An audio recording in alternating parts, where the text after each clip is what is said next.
kami ada pertemuan bilateral dengan EU Commissioner for Trade dan Economic Security, Pak Maros Sefcovic, dengan agenda utama finalisasi Indonesia European Union Comprehensive Economic Partnership Agreement. Dan status adalah teks perundingan telah selesai dan sejumlah isu teknis yang kemarin mampu diselesaikan dalam putaran terakhir di tingkat chief negotiation.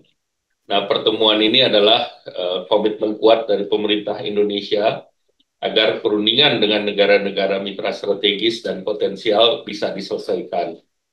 Dan tujuannya adalah untuk membuka pasar, peningkatan perdagangan dan investasi yang saling menguntungkan dan mengurangi daripada trade barrier, baik itu dalam bentuk tarif maupun non-tarif barrier. Indonesia dan Uni Eropa sepakat untuk menggunakan momentum situasi yang saat ini penuh ketidakpastian dan tidak bisa diprediksi, dan komoditas utama Indonesia dan Uni Eropa bersifat saling melengkapi ataupun komplementer, tidak bersaing secara langsung, dan tentunya ini sama-sama memperkuat supply chain ataupun rantai pasok pasar dunia, sehingga percepatan dari penyelesaian ini menjadi sangat penting.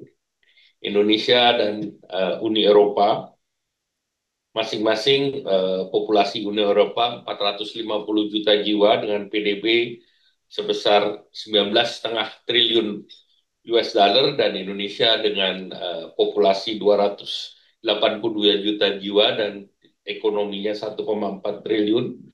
Bila digabungkan ini menjadi sebuah potensi pasar yang sangat besar. Uni Eropa adalah mitra dagang Indonesia kelima. Nilai perdagangannya sebesar 30,1 miliar di tahun lalu, dan raca perdagangan positif ke Indonesia sebesar 2,5, dan tahun lalu 4,5 miliar untuk keuntungan Indonesia. Nah, Komisioner Maros dan saya telah melakukan review akhir atas perkembangan perundingan dan sepakat atas langkah strategis untuk menyelesaikan beberapa isu teknis ataupun pending issues, dan perundingan yang memakan waktu 9 tahun dan 19 putaran, tidak termasuk perundingan chief negotiation terakhir yang dilakukan minggu per minggu secara intens. Dan tentunya perundingan ini siap untuk diumumkan. Tentunya kami nanti akan melaporkan ke Bapak Presiden, dan dari Komisioner Maros juga akan melaporkan ke Presiden EU Ursula von der Leyen. Dan setelah perundingan berlaku ini dalam 1 sampai 2 tahun ke depan, hampir 80% barang yang diekspor dari Indonesia itu tarif bea masuknya 0%. Nah, pada pertemuan tersebut, Komisioner Maros juga menyampaikan terima kasih dan apresiasi atas komitmen kuat dari Indonesia untuk menyelesaikan perundingan. Uni Eropa juga telah sepakat di berbagai sektor utama yang menjadi kepentingan Indonesia, yaitu energi terbarukan, pengembangan ekosistem daripada kendaraan listrik, kemudian produk yang dihasilkan oleh labor intensif seperti alas kaki, pakaian, kemudian juga produk unggulan Indonesia, minyak sawit, dan juga produk-produk perikanan. Eropa memfokuskan pada beberapa isu termasuk pembahasan mendalam mengenai TKDN, kemudian sektor otomotif, critical mineral, serta fasilitas-fasilitas yang dapat diperoleh pada saat melakukan investasi.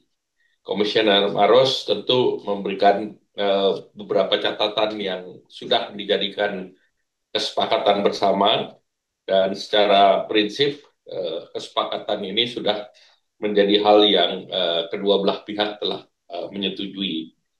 Dan saya juga mengucapkan apresiasi atas kesepakatan terkait trade dan sustainable growth, yaitu perdagangan dan pertumbuhan yang berkelanjutan.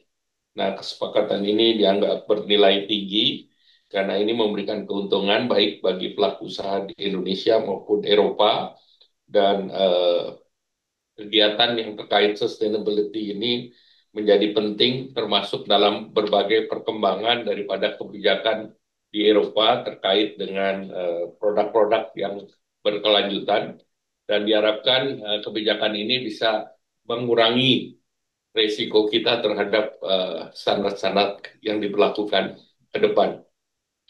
Indonesia juga mendorong produk perikanan karena kita ketahui bahwa kita adalah negara kepulauan dan produk perikanan menjadi potensi penting dan Indonesia meminta agar fasilitas untuk perikanan, untuk ekspor perikanan Indonesia tidak dibedakan dengan negara-negara ASEAN lain seperti Thailand ataupun Filipina. Dan yang Eropa sudah sepakat bahwa khusus untuk produksi perikanan ataupun ekspor perikanan, kita akan diberikan level playing field dengan negara-negara sekitar kita.